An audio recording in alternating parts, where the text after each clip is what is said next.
Hoje eu estou aqui com a Bárbara Pérola Negra, minha parceira, companheira de partido e de luta. Nós estamos fazendo uma parceria, porque Bárbara é de São Gonçalo, nossa cidade aqui vizinha, que nós nos comunicamos muito, São Gonçalo com Niterói. Então a gente resolveu fazer essa parceria política, até porque somos mulheres e temos lutas muito parecidas, né, Bárbara? É isso. Estou muito feliz, é uma honra estar participando desse bate-papo com Gabi. Nós estamos na mesma luta, a nossa trajetória de militância, de reconhecimento do poder e da participação da mulher na política vem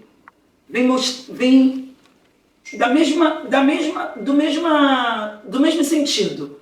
Então estamos juntas aqui para poder dialogar e tentar passar um pouquinho das nossas ideias.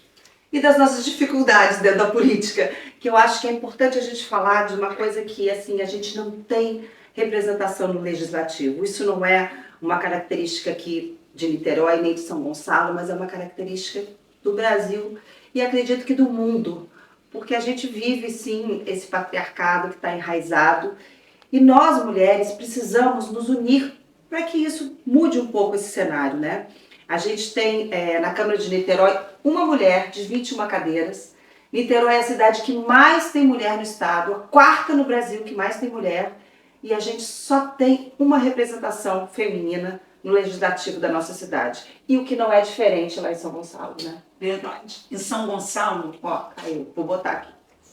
São Gonçalo é o segundo maior colégio eleitoral do estado do Rio de Janeiro. 53% da população é feminina.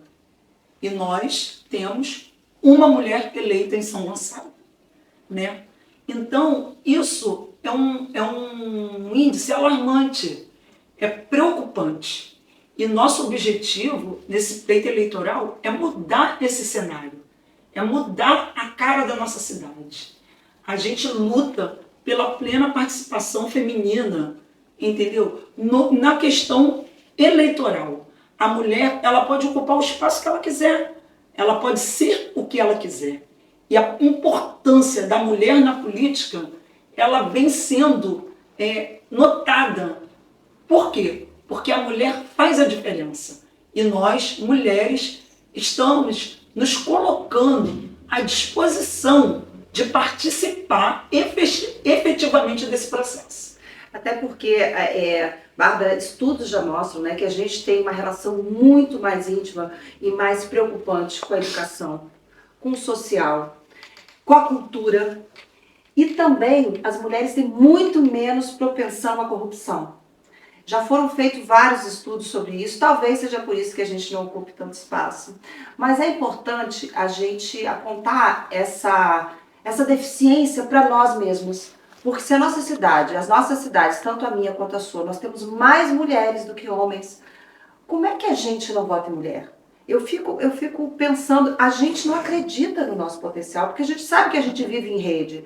A gente sabe que existe um inconsciente feminino, né, um inconsciente coletivo feminino nos entornos, nas cidades, nas ruas, e isso acaba influenciando muito no nosso íntimo. Então eu acho que a gente ainda não acredita que a gente pode ocupar o espaço de poder, os espaços de comando, os espaços de criação de leis. A gente sempre fica esperando pelo homem. Sabe, se a gente parar para pensar, parece que a gente ainda está esperando o príncipe encantado.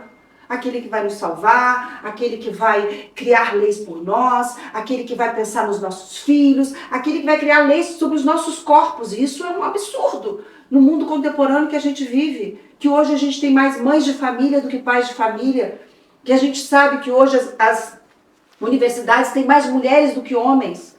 A gente sabe que dos três poderes, legislativo, executivo e judiciário, nós ocupamos muito mais o judiciário porque depende só de nós, de concurso, do espaço. Agora, os que a gente depende de parcerias, tanto masculina quanto feminina, a gente ainda está muito aquém. E isso precisa ser mudado, né? A gente precisa pensar sobre isso. E por isso eu chamei você e a gente se encontrou já tem uns meses e foi uma afinidade, porque a gente tem pautas muito em comuns. E para a gente fazer esse tipo de parceria mesmo, de indicação, porque a nossa cidade a gente dialoga muito. Tem muita gente que trabalha aqui e vive em São Gonçalo e vice-versa. Então eu na rua, eu sempre encontro, não, eu não voto aqui, eu voto em São Gonçalo. Eu já estou aqui com o cartãozinho da Bárbara, eu disse, mas então você vai votar nessa mulher aqui que é potente, essa mulher negra que tem luta pelo social, pela educação, luta por nós mulheres, que a gente precisa mudar essa representação. E São Gonçalo é uma cidade, como você disse, segunda maior zona eleitoral. São Gonçalo está aquém de quantos municípios? A cidade é sempre, parece que ela é sugada. Esse momento de eleição está todo mundo lá, querendo voto, querendo voto. Daqui a pouco também, né? Tanto da presidência quanto quando vem as eleições, né, de governadores, a gente sabe que São Gonçalo é um espaço que tem muito eleitor. Mas quando sai do momento das campanhas, é uma cidade esquecida. E a gente precisa dessa potência, dessa transformação. Niterói, a gente vive um oásis aqui, é uma diferença muito grande. A gente tem... O Rodrigo é um excelente gestor, nós tivemos gestores todos progressistas, então a nossa cidade ela tem em relação aos outros municípios, a gente tem uma diferencial muito grande. Mas a nossa irmã aqui em São Gonçalo precisa ter um olhar mais objetivo e político e de verdade, para que a cidade possa ter esse desenvolvimento. E eu acho que nós mulheres, temos essa preocupação. Né, Bárbara? São Gonçalo é uma cidade que a gente sofre um retrocesso. Há várias gestões que têm sido gestões desastrosas para a nossa cidade. A cidade vive de maquiagem. A cidade nunca teve um gestor comprometido em fazer a São Gonçalo que nós merecemos. A São Gonçalo digna para o povo gonçalense. Infelizmente, o nosso povo gonçalense não sabe votar. E a gente paga um preço muito alto, porque as pessoas são enganadas com obras, com asfalto, com promessas infundadas. Vou tirar a barricada. E não se preocupam em escolher um representante que saiba o que deve ser feito dentro da Câmara. Eu acredito que o povo não saiba a diferença do papel do vereador e do papel do prefeito na cidade. Entendeu? Eu acho que esse é o maior problema que a gente enfrenta.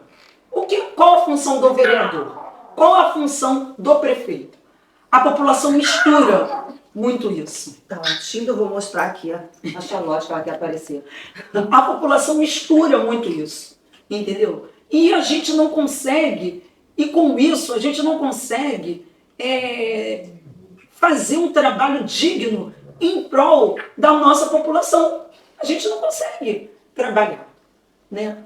Então a gente tem uma população deficiente de projetos. Por quê? Porque a gente não consegue conscientizar o povo gonçalense da forma correta de votar. Quando a gente fala na participação da mulher na política, o que a gente traz? A mulher, ela é multifuncional. A gente acorda, a gente lava, passa, cozinha, arruma, cuida dos filhos, cuida da casa. Nós somos multifuncionais. E a gente tem a sensibilidade, entendeu? Uma sensibilidade que foi uma dádiva, foi um presente que Deus nos deu. Deus presenteou a mulher com uma dádiva da sensibilidade, de saber cuidar, de ter uma visão mais estratégica, diferente do homem, entendeu? Então, o que acontece? Quando a mulher ela tem a condição de participar do processo, eu acredito que tem um toque especial, entendeu? Tem um toque especial. Eu acho também isso, e tem muito mais. Eu acho que assim, a gente as pessoas falam sempre que a gente é muito competitiva, mas nós somos muito menos competitivas do que os homens, principalmente na política.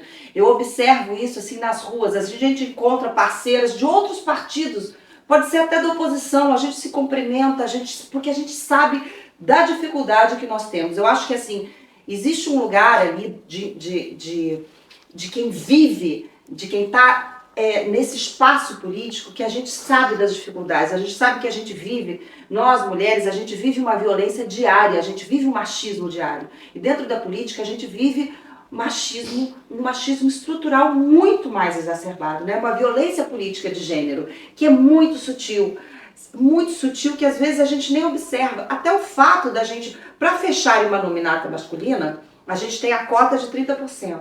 Nós ainda somos cota. Nós a gente só vai ser vista como uma candidata que vai realmente disputar no momento que a gente tiver 30% no mínimo das cadeiras. Porque a gente não tem o mesmo apoio que uma candidatura masculina.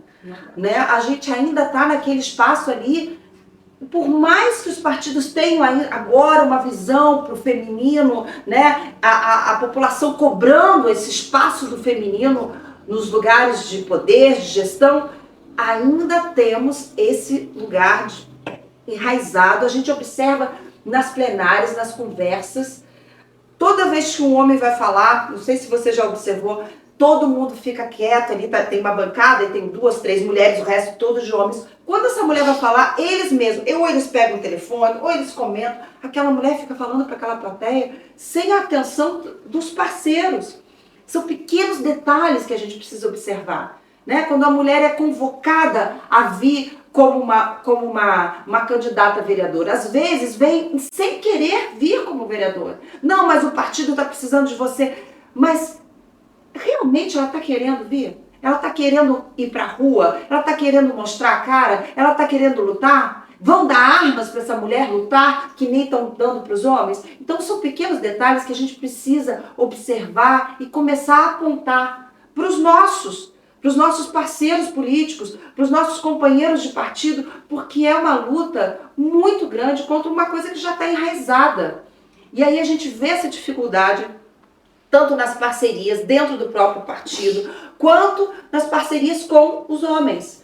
E a gente precisa se empoderar disso, usar esse espaço para que a gente possa fazer parcerias entre nós. Porque quando a gente se une, a gente sabe que é uma potência muito grande. A mulher, ela tem esse lugar de cuidado, ela tem, como você falou, esse 360, a gente tem um olhar muito mais, muito mais holístico, né? A gente consegue enxergar tudo.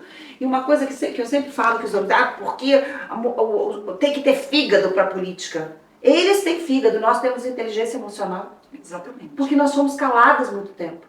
A gente consegue calar, a gente consegue observar, a gente está vendo o que está acontecendo, a gente está vendo onde estão nos colocando. Às vezes eu olho para outras mulheres, a gente se olha, só no olhar a gente já se comunica, a gente já sabe, aí a gente cala, a gente tem estratégia, a gente sabe fazer estratégias de jogo muito melhor do que eles. Eles são muito mais, como é que eu vou dizer? Eles são muito mais, me faltou a palavra, impulsivos.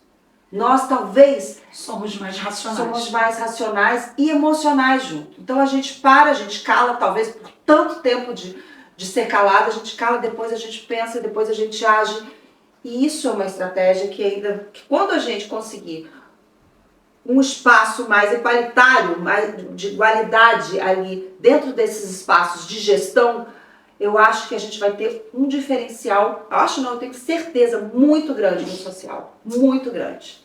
Você, Gabi, agora você me chamou a atenção, você fez uma observação muito importante. Quando eu tomei a decisão de aceitar o desafio de estar na nominata feminina do partido da minha cidade, do PDT de São Gonçalo, veio essa questão. 30% das mulheres, agora é obrigatória a participação da mulher para os candidatos, para fazer a nominata do partido, e meu nome foi colocado, eu deixei o meu nome à disposição do partido para poder concorrer às eleições. Aí depois que a ficha caiu, né, que eu virei pré-candidata, aí eu falei, meu Deus, lavar, passar, cozinhar, trabalhar fora, cuidar da família, do esposo e lutar por um São Gonçalo mais justa e igualitária. Será que eu vou dar conta? Vai. Será que eu estou preparada psicologicamente para poder assumir esse desafio? É aí que vem a força da mulher. É aí que a gente se coloca como uma potência. Porque não é fácil. O dia a dia, os desafios, né, diários, eles nos provocam o tempo todo. Será que você vai conseguir? Mas nós estamos aqui na luta, nos colocando à disposição. Porque se a gente não lutar por um futuro, pelos nossos filhos, pelas nossas filhas, o que será? O que será? E eu fico pensando, meu Deus, nós precisamos ser exemplo para a futura geração de mulheres que tem que enxergar a política como um espaço de voz. Eu acho que também tem um lugar, uma responsabilidade nossa, porque a política ela ficou muito marginalizada, Bárbara, nos últimos anos, nos últimos tempos. E aí, a gente chega nos espaços para falar, não quero falar de política, só tem ladrão, só tem ladrão. E é um absurdo a gente ouvir isso, porque isso foi uma despolitização que a sociedade começou a viver, principalmente depois da ditadura militar. Né? Política não se discute. Como assim? Política só se faz se conversando. E o que é política? Né? Qual é o pensamento político? Toda vez que a gente sai do nosso umbigo, da nossa casa, que a gente pensa na segurança, que a gente pensa no buraco da rua, que a gente pensa no transporte, que a gente pensa na escola, é um pensamento político. Toda vez que a gente vai no supermercado e vê as mudanças de preço, é um pensamento político. Toda vez que a gente pensa, meu Deus, olha como tem população de rua, é um pensamento político. E nós, mulheres, a gente tem esse pensamento político o tempo todo. Porque a gente pensa no entorno, a gente pensa no outro, a gente tem esse lugar de cuidado. Então eu acho que nosso espaço dentro da política, justamente para trazer essa leveza e para tirar esse lugar de criminalidade que a política tomou. A política tomou esse espaço. A gente sabe que nos últimos tempos, principalmente nos últimos anos, né, no nosso governo federal, muita gente que era, né, de milícia, enfim, tomou conta da política e realmente ela virou um espaço muito difícil de transitar.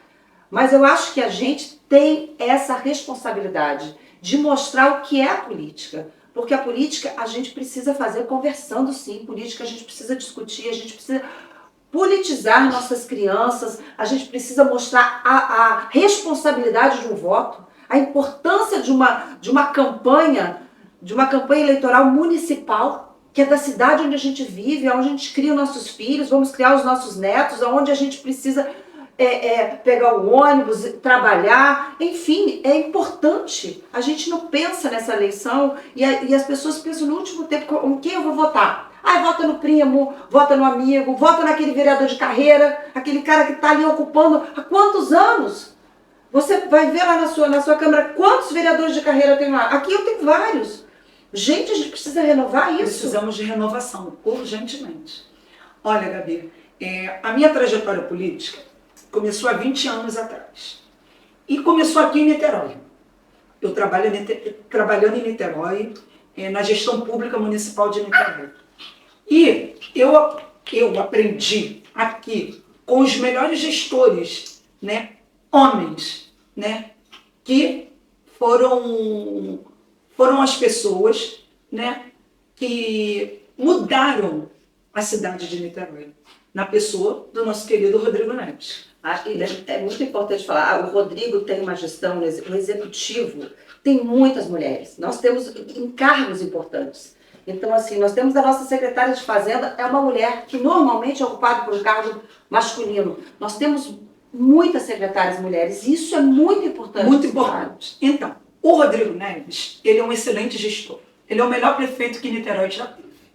E Niterói precisa de Rodrigo Neves na gestão, à frente de tudo. E o que acontece? Rodrigo sempre foi cercado de mulheres potentes. Rodrigo sempre trouxe para dentro do secretariado dele mulheres incríveis, inteligentíssimas, que foram fonte da minha inspiração. Se eu não posso citar nomes, até posso, porque são mulheres incríveis que fizeram parte da história de Niterói junto com o Rodrigo Neves sendo nosso líder. Então a gente fala aqui de Lindalva Cid, Deise Monassa, Ellen, Giovana Victor, Elisa Rasma, Verônica Proença, a própria Fernanda Sixel, a mulher dele. A própria Fernanda Sixel, que é um exemplo. Que mulher! Fernanda esteve à frente da CODIM, Fernanda revolucionou a coordenadoria de mulheres, que é, assim, a referência. É uma referência no Brasil, a nossa Secretaria de Mulheres aqui, era uma coordenadoria, né? Se tornou uma secretaria com essa luta da Fernanda, e é um exemplo. E a Secretaria de Mulheres de Niterói é a minha maior referência para trazer para São Gonçalo. Eu, Bárbara Pérola Negra, eleita, projeto de lei, trazer modelo de gestão da Secretaria de Mulheres de Niterói para São Gonçalo, porque é uma secretaria que cuida da mulher em todos os seus aspectos, físico, psicológico, emocional, violência contra a mulher. A Secretaria de Mulheres, ela cuida de todos os eixos que envolvem a mulher. E a gente, quando tem um mandato em defesa do direito das mulheres, das crianças, dos adolescentes, da terceira idade, a gente tem um mandato que envolve todo o povo gonçalense, mas tem como pauta a defesa da mulher. A gente tem que ter exemplos como Niterói para poder desenvolver, porque a gente quer ver, eu quero ver São Gonçalo diferente, eu quero uma cidade melhor para minhas filhas, eu quero uma cidade digna de viver, e do jeito que está não tem como ficar, entendeu? Então eu não aguento mais ficar calada. Eu falei assim, eu vou meter a mão na massa. O meu nome está disponível para a Câmara, porque eu quero fazer uma São Gonçalo diferente, Gabi. Exatamente. A gente tem essa relação muito forte, o nosso executivo tem muitas mulheres, e a gente aqui em Niterói não temos uma representação forte no legislativo. As nossas plenárias são vergonhosas. Assim, é uma limitação muito grande. A gente precisa de qualificação até para a gente poder continuar com essa gestão, né? Essa parceria de gestão do legislativo com o executivo tão maravilhosa, que é o que o Rodrigo tem feito há muito tempo. O Rodrigo é um exemplo de gestão, que fomos exemplo para o mundo na pandemia. Foi quando eu me aproximei, né? Eu sempre tive uma relação com a política, fui presidente do centro acadêmico, sempre tive um engajamento político, mas eu nunca quis vestir a camisa de um partido, porque eu, como atriz, como diretora de teatro, achava que não era o papel, né, a gente vestiu a camisa de um partido. E naquele momento bolsonarista que a gente estava vivendo, de muito ataque à cultura e à educação, que são as minhas pautas, eu me senti na obrigação de procurar o partido, e na verdade eu nem lembrava, na verdade foi uma coisa assim, que era o partido de situação, né? Mas eu fui para o PDT por uma relação emocional e afetiva com a minha família, e me aproximei mais do Rodrigo, porque assim, eu sempre acompanhei aqui por ser a cidade que eu escolhi para viver, né? Eu era já uma eleitora do Rodrigo, eu levei projetos para a Secretaria de Cultura na época do Arthur Maia. Então eu sempre tive essa relação com a política, mas sempre de parceria de projetos. Mas quando eu estou vindo pela segunda vez como candidata a vereadora, e da primeira vez a gente estava no meio de uma pandemia, foi quando eu me aproximei do Rodrigo, e eu vi a luta daquele homem. A gente fazia reuniões online, a reunião estava marcada 9 horas da noite, esse homem ia aparecer quase meia-noite, porque estava na rua tentando ver o que ele ia fazer pela cidade. Foi logo no início que ele trouxe muitas soluções que serviram de exemplo para o mundo. não é? E aí eu vi assim aquele homem preocupado, aquele homem não estava fazendo politicagem, ele não estava ali querendo voto, ele estava, a gente ali online com lideranças, ele estava dizendo, eu preciso dessa parceria de vocês, as pessoas precisam ficar dentro de casa. E eu, como dirijo gente e sei quando as pessoas estão dissimulando, eu vi a verdade ali naquele homem, naquela batalha, fora o que a gente vê na nossa cidade. A nossa cidade, quando ele chegou aqui, a cidade devia... Quanto que a gente devia, gente? 1 bilhão. 1 bilhão, né? O município estava devendo 1 bilhão, quando ele entrega para o Axel, ele entrega com caixa muito mais, né? O Axel dá andamento aos projetos, né? Ele construiu Continuidade, o Axel é um querido, uma pessoa maravilhosa. Construiu 26 escolas, mudou toda essa região. Eu moro aqui na região oceânica. A região oceânica era outra cidade, parecia um outro município. A gente, para chegar no centro, parecia, olha, vamos lá para Niterói. Tanto é que falava, vou para Niterói. Parecia que aqui era um outro espaço. Então, assim, o que ele fez com a mobilidade urbana, o que ele fez na educação, os primeiros projetos foram as encostas das comunidades, porque vinha aquela questão do Bumba, que a nossa cidade sofreu muito, né? E aí, quando ele veio, porque são obras que não aparecem. É obra que não é que nem a sua cidade lá, que é para todo mundo ver. É um tipo de obra que esses políticos que querem mostrar efeitos, não vão fazer encosta em comunidade, que é uma coisa que a sociedade não vai ver. Verdade. A primeira coisa que ele fez foi isso, abriu o Getulinho, sabe? A nossa saúde foi uma diferença muito grande, o médico de família, nós somos exemplo em muitas coisas. E a gente precisa de um legislativo que tenha a mesma força, a mesma capacidade. A gente precisa mudar a nossa Câmara do Legislativo para que a gente possa caminhar juntos e fazer dessa Niterói cada vez melhor, que a gente possa também, quantas parcerias que a gente fez com São Gonçalo, a gente fez com Maricá, na época da pandemia mesmo, nós apoiamos aqui os nossos vizinhos, né, na nossa educação, quantas crianças que a gente ampara dentro do nosso espaço da educação. Eu estava como subsecretária de educação, eu sei que a gente tem muitas crianças de São Gonçalo, porque a nossa educação é um diferencial. É um diferencial muito grande. Nós temos um corpo docente, nós temos um corpo de profissionais da educação que é um exemplo. Nós somos, assim, das pequenas coisas. As nossas bibliotecas populares, elas são um exemplo para o Estado. Então, assim, a gente tem uma relação muito forte com cultura, com educação, mas a gente precisa de leis aqui que deixem isso mais objetivo, porque assim, nós temos uma cultura vasta, mas qual é a identidade cultural realmente da nossa cidade? Sabe, são pontos que a gente tem pensado muito no nosso grupo político, né? De formalizar, de centralizar e colocar qual é a identidade cultural da cidade.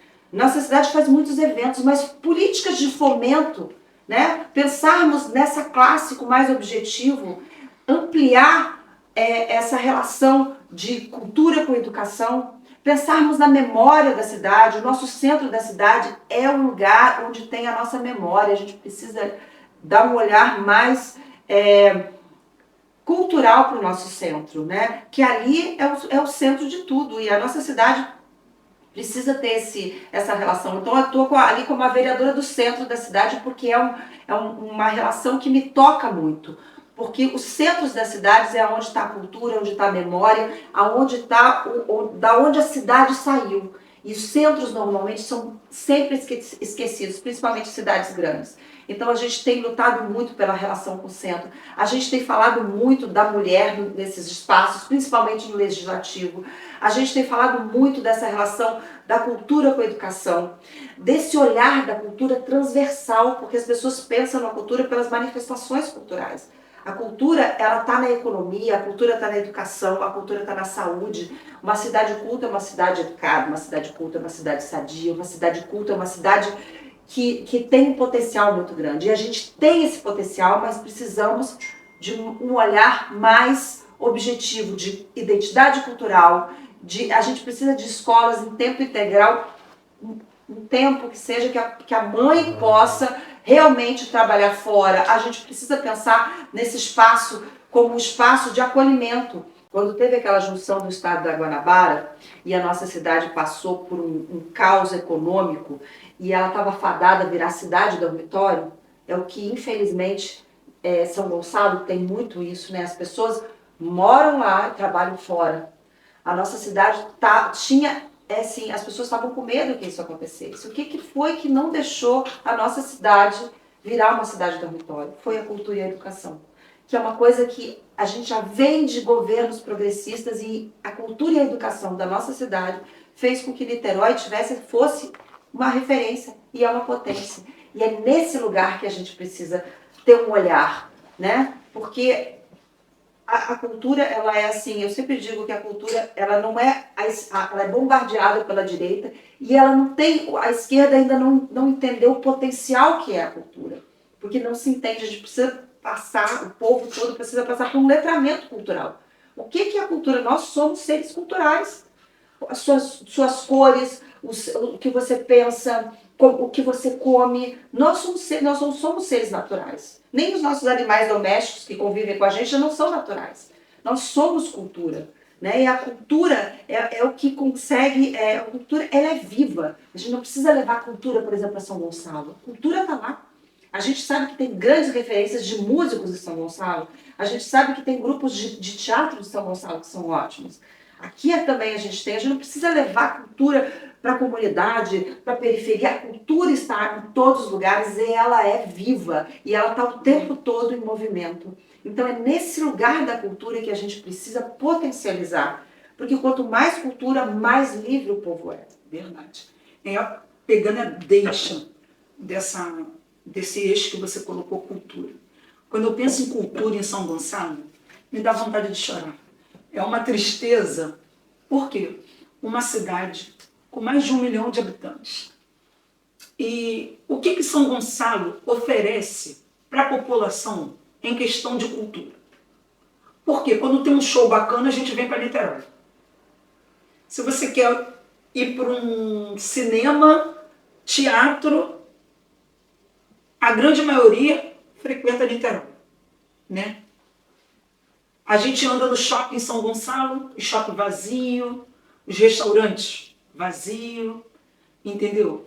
Porque a população não reconhece, entendeu? A nossa cidade como polo gastronômico, como polo de cultura. A nossa cidade não é reconhecida, entendeu? Quando o pessoal quer ir para a praia, para onde vem?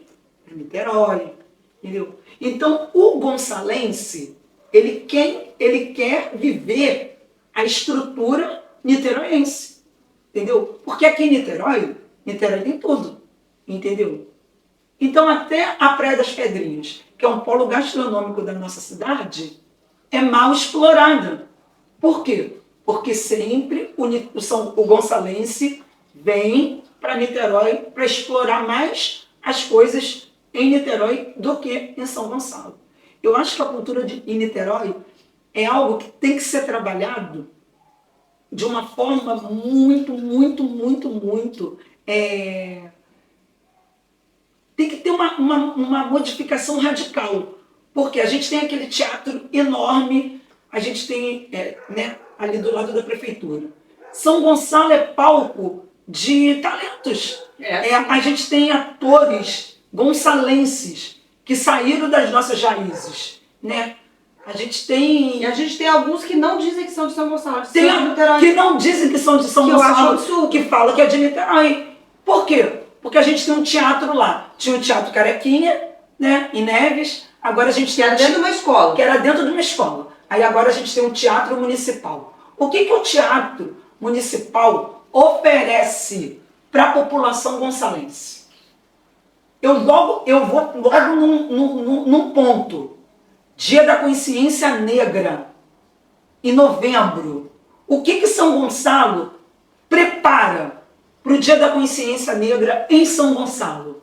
Quais são as atividades que a gente tem do movimento negro em São Gonçalo, entendeu? De destaque na nossa cidade.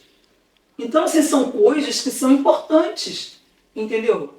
Que a gente precisa ter políticas públicas efetivas em relação à cultura, à educação, a saúde, em todos esses eixos na cidade. Entendeu? São Gonçalo não pode ser uma cidade dormitório. São Gonçalo tem que ser uma cidade autossuficiente. Tem que ser uma cidade desenvolvida. Então a gente precisa criar na Câmara de Vereadores projetos de leis para impulsionar o crescimento da nossa cidade. Entendeu? Porque do jeito que está, não pode ficar. As praças precisam ser ocupadas.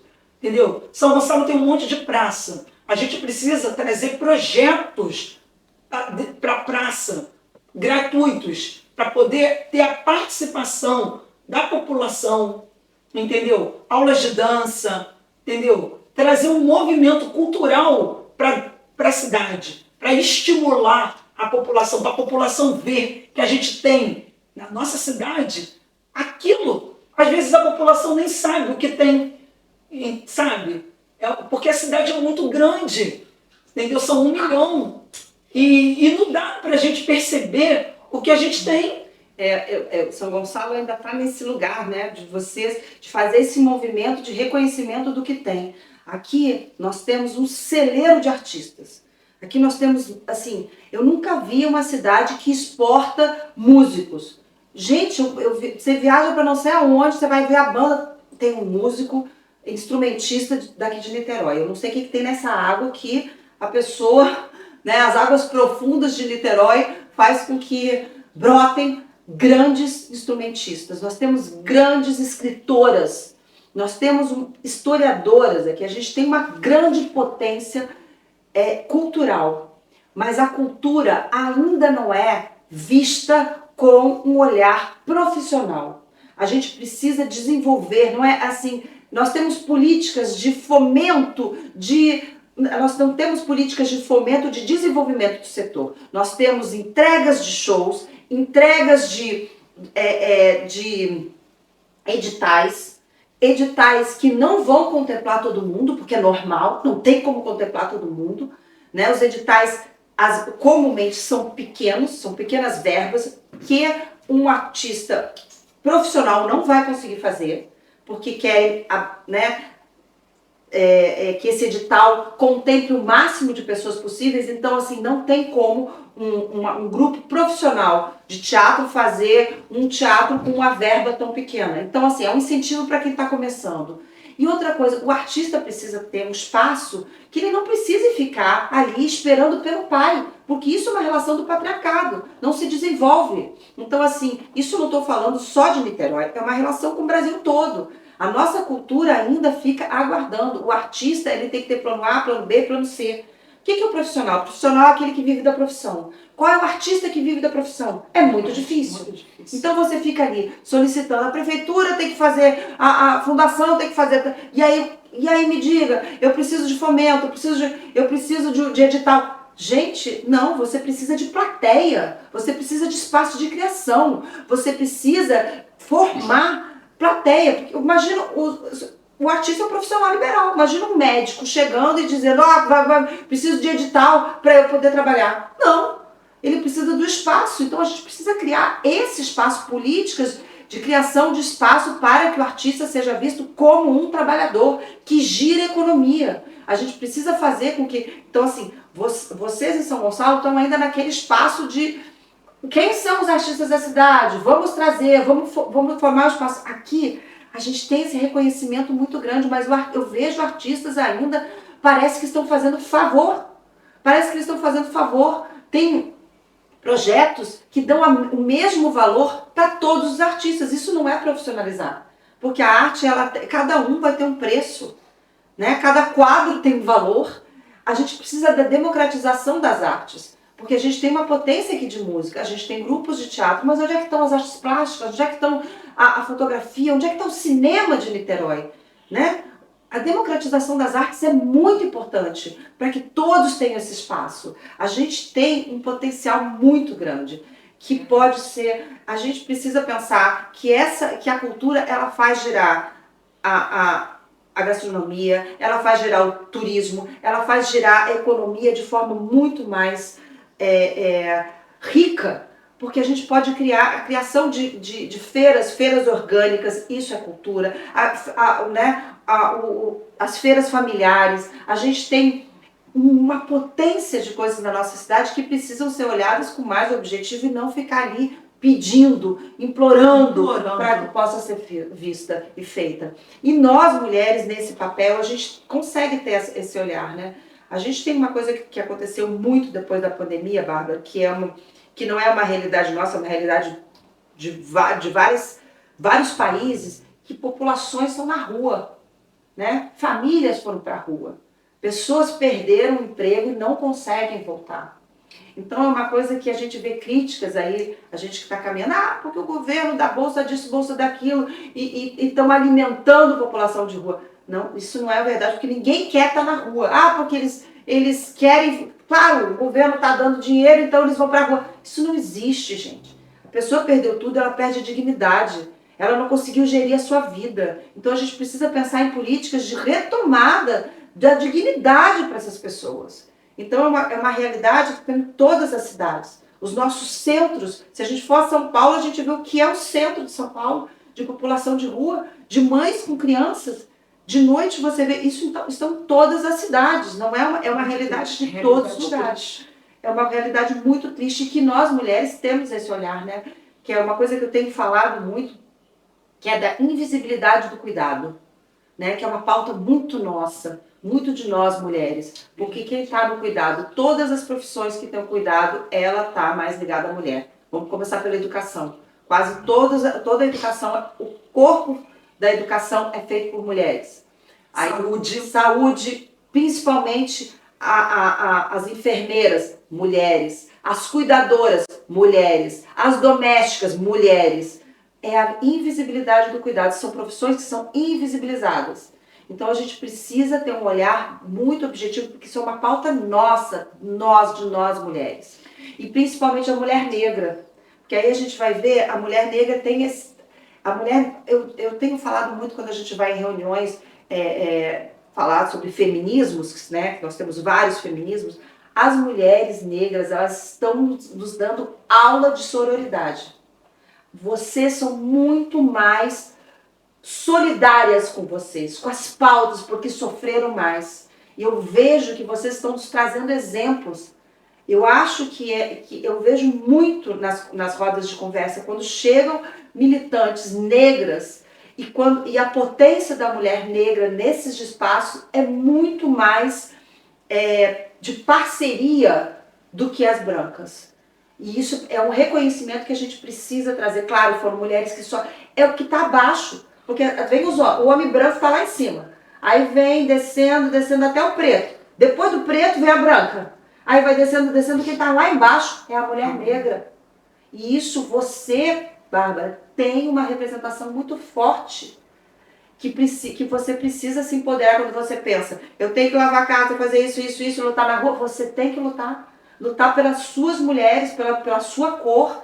Eu tô lá para todas as mulheres, por nós, mas você como mulher negra, que é um exemplo, as mulheres negras são um exemplo de resiliência, nós somos todas mulheres, mas a mulher negra, se a gente vê na história tudo que passou, e por isso que hoje a gente vê as mulheres muito mais empoderadas, muito mais fortes com as suas cores, com os seus cabelos, com as suas personalidades, que eu vejo isso muito na mulher negra, eu vejo isso, né?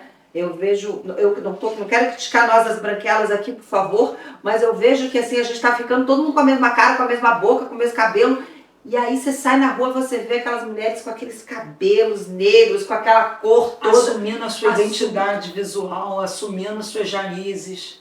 Exatamente, é nesse lugar de assumir a sua cultura. A sua cultura. Então, falar da mulher negra já me emociona, né? Porque quando eu falo a mulher negra, eu tenho que começar falando da mulher negra, fazendo uma saudação à minha amiga Ana Cristina Duarte, que é uma mulher negra potente, maravilhosa aqui de Niterói, e que ela faz um trabalho incrível. Ana, você é uma mulher negra que nos inspira, e trabalhadora, e saudar todas as mulheres negras de Niterói, Helenice, a minha amiga querida Neuza Santos, que foi um exemplo de mulher negra aguerrida, Ana Lúcia, Marcilene, se eu for falar aqui Verônica Lima, se eu for começar a falar aqui de todas as mulheres negras que já passaram na minha vida e que são exemplo de potência, de resistência, de resiliência, a gente fica aqui só falando das mulheres negras. E essas mulheres que fazem a diferença na minha vida, Rúbia, maravilhosa, são mulheres que me mostram que existe possibilidade da mudança, que existe Bárbara, lute, porque nós somos capazes. Então, assim, quando a gente fala da mulher, quando eu apareço com você falando das políticas de Niterói, você falando das políticas de São Gonçalo, que a gente entra nessa parceria, vem um questionamento. Por que você não fez essa dobrada com uma mulher negra? Porque você é mulher negra? Gente, é importante a gente deixar aqui uma coisa bem clara. A gente está falando da participação da mulher na política. Não importa ela negra, branca, indígena, a importância da participação da mulher na política e qual o diferencial da mulher dentro do cenário político, o que a mulher pode trazer, o que a mulher pode agregar. Os nossos passos vêm de longe. A mulher negra, ela é resistência, ela é resiliência. A mulher negra, ela sofre diferente da outra mulher. Ela sofre violência obstétrica, ela sofre mais, muito mais. Mas a mulher negra sofre muito mais. Na questão da violência obstétrica. A doméstica também. Na questão da violência doméstica, na questão da empregabilidade, na questão, em todas as questões, a mulher negra, ela é evidenciada no quesito de sofrimento, porque tudo de difícil e pior vem para a mulher negra. Já é pior para a mulher, mas quando entra a mulher negra em questão, as coisas ficam muito piores. Muito piores. Então, lutar como mulher negra, ser representatividade feminina como mulher negra, é uma responsabilidade tripla para mim. Porque já não é fácil ser mulher no Brasil, no contexto. Imagina ser mulher negra, que nós somos vistas, né, como um símbolo sexual. Objetificadas, né? Nós somos objetificadas, entendeu? Como dançarinas, como mulheres de escola de samba. Não, a mulher negra tem que sair desse estereótipo, entendeu? Nós, mulheres negras, podemos ocupar o espaço que nos é devido, como médicas, dentistas, advogadas, psicólogas, fisioterapeutas, fazer o nosso papel na política, vereadora, deputada, presidente, não importa o papel que a gente queira ocupar. O que importa é que a gente pode ocupar qualquer lugar. Então, mulher negra, mulher branca, os nossos passos, os passos das mulheres negras são passos mais dolorosos, porque existe um tempo de reparação, entendeu? Então, quando as pessoas falam assim, cota do negro, por quê? Porque fomos libertos.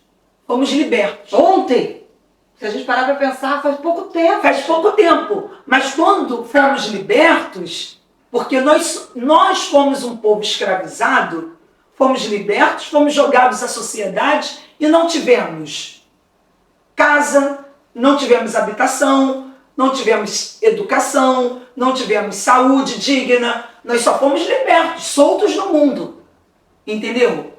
E nós tivemos que fazer as nossas ocupações.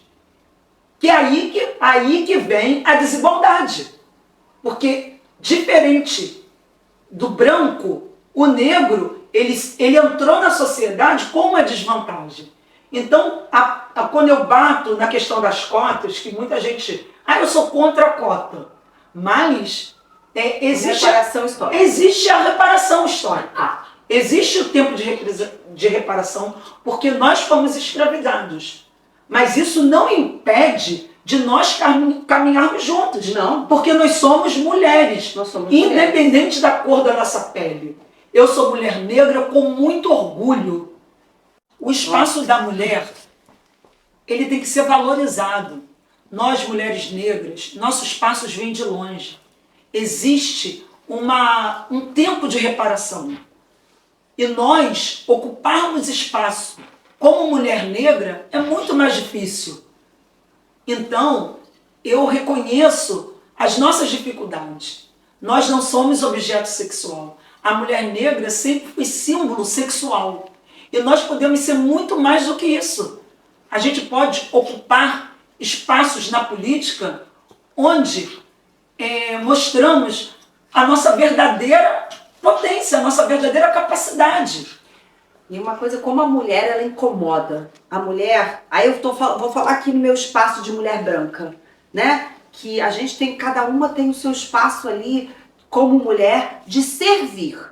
Né? A mulher negra serve a esse patriarcado como esse corpo que foi objetificado, esse corpo que foi escravizado, esse corpo que foi usado dessa forma. E a mulher branca serve também ali como aquele corpo que é para casar, aquele corpo que tem que ser boazinha, aquele corpo que tem que cuidar dos filhos. Essa mulher ficou trabalhando por todas, inclusive pelas brancas, pelos pretos, enfim, para todo mundo, e nós aqui caladinhas.